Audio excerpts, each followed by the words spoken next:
walang ka-effort na gawin ni Kai Soto. Etong alley-oop dunk play, basic lang mga idol para sa ating pambato. Grabe pinagbabastos dyan ni Kai Soto mga kalabang hapon doon, plus solid pa na defender. Gandang block shot na naman mga idol. Japan B-League, makakalaban mga idol ni Kai Soto ang kanyang former team na Hiroshima Dragonflies. As of now mga idol, nasa rank 9 sa Eastern Conference ang Koshigaya Alphas na may 15-24 winless record. Opening ng frame, gandang simula agad mga idol, nagkasagutan sa field goal ang dalawang kupunan, while si Kai Soto naman mga idol napangiti dahil sa maagang error na kanyang naitala sa early minutes ng quarter. Pero napakainit agad mga idol ng dalawang kupunan at agad nagkasagutan dyan, batuhan sa outside shooting, while si Kai Soto mga idol, good defense ang pinapakita. Dalawang bantay ang na-contain doon ng Koshigaya big man. Papasok sa halfway ng quarter, great hustle mula kay Kai Soto. Eto Anthony Clemons to cut the baseline mula yan sa extra pass ni Kai, at sa transition another great hustle ulit mula sa ating pambato. From offensive rebound to put back to basket, first field goal of the game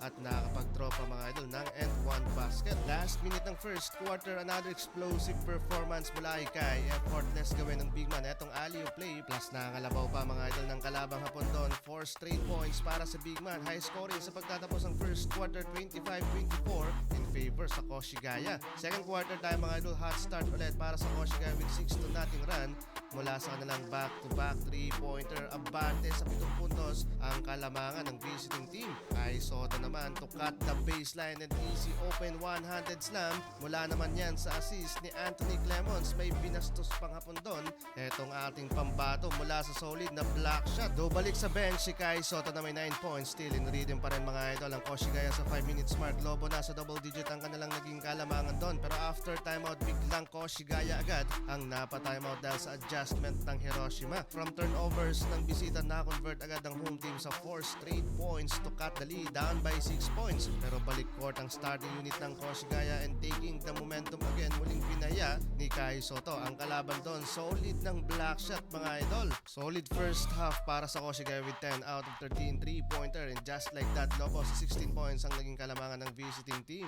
46-62, 9 points, 3 boards and 3 assists para kay Kai. Third quarter tayo mga idol. Kai na iwang bukas mga idol beyond the arc. Unang tira sana sa 3 pero sayang at mintes din mga idol. Slow start ang parehong kupunan dito sa second half, 64-48, at papasok sa 5 minutes mark, doon pa lamang muling nakapagtala ng puntos ang Koshigaya mula sa 3-pointer ng kanilang point guard na si Sean Matsuyama. Under 2 minutes mark, 5-0 run para sa visiting team, while si Kai Soto double digit scoring na with this tip in basket, pero nakahabol pa unti-unti dyan ng home team to cut the lead from 16 points down by 8 points. Fourth quarter time mga idol, anyari ka na Kai Soto, still doing some damage pa rin dyan ng home team. Ilang puntos na lang ang hahabulin dito mga idol ng rank 5 na Hiroshima sa Western Conference, pero trabaho pa rin dyan si Kai Soto, especially sa kanilang defensive play. Putata sa 1-on-1 etong 7-footer na si Kofi Cockburn. Pero halfway ng quarter, bumawi dyan ng big man ang kalaban kay Kai Soto, at mula sa kanyang crucial 2 points, tabla na sa 81 ang talaan sa scoring. Last 2 minutes mga idol, nagkapalitan sa kalamangan etong Koshigaya Alphas at Hiroshima Dragonflies. Pero sa dulo ng laban, sayang mga idol, maagang na-choke ang kupunan na Kai Soto.